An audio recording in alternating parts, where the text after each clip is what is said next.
Palauk, biški, paskui tos titulus išvardinsi, aš dabar tokį nedidelį biznio reikalą turiu sutvarkyti. Taip. Reiškės, labas vakaras. Seimo narė Bilotaitė šalia turtingo Meslitos prezidento. Taip ir yra, aš būtent tą ir norėjau paklausti. Jūs ta Bilotaitė? Taip. O, geras, jas. Žiūrėkit, aš dabar sugalvojau tokį naują revoliucioningą produktą. Žodžiu, viską pradėsiu nuo pradžių. Gavosi taip, kad aš sugalvojau paskelbti tokią apklausą savo fabrike tarp česnakų lupėjų, kas yra gražiausia Seimo narė. Nu, jūs nepatikėsit, jie vienbalsiai nubalsavo už jūs.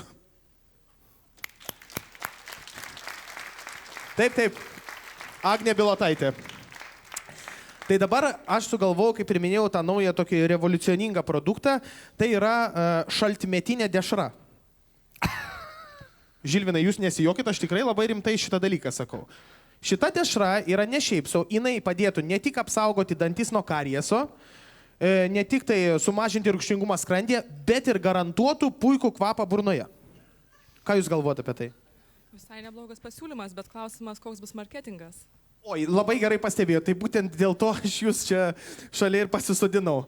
Aš sugalvojau, kad kadangi jau jūs anot mano vyro esat gražiausia moteris Seime, o man kaip tik reikia tokios turtingos ir įtakingos moters, kurie visi tikėtų ir dar graži būtų be viso to, tai aš galvoju, kad jūs galėtumėt nusifilmuoti šaltmetinės dešros reklamui.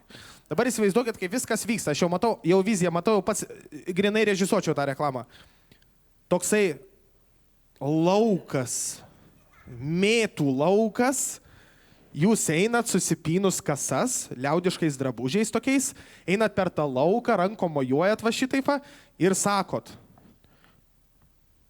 dvėjoji dėl savo kvapo, už kas karšto rūkimo šaltmetinės dešros. Nu, sutiktumėt tokią avantūrai tokiai. Aš gal ir mielai sutikčiau dėl jūsų, Sauliau, tik tai dėl jūsų, bet yra viena problema. Man reikėtų atsiklausti etikos ir procedūrų komisijos pirmininko, nes... Kas jis dabar toks, vis dar Salamakakinas ar ne? Ne, jau dabar nebe. O tai kas toksai? Mes galim paklausti ir Salamakino, tiesą sakant, jis turbūt žinotų atsakymą, bet turbūt paklausim, direktoriau, žinokit, balandžio 1 sudaryti sandoriai negalioja. Palaukit, ką reiškia negalioja? O kodėl tai, o Siaurusevičius, tai kažkodėl 5 metus tenai datempė, tai kaip šitaip negalioja? Išrinktas balandžio 1 turite omeny. Nu taip.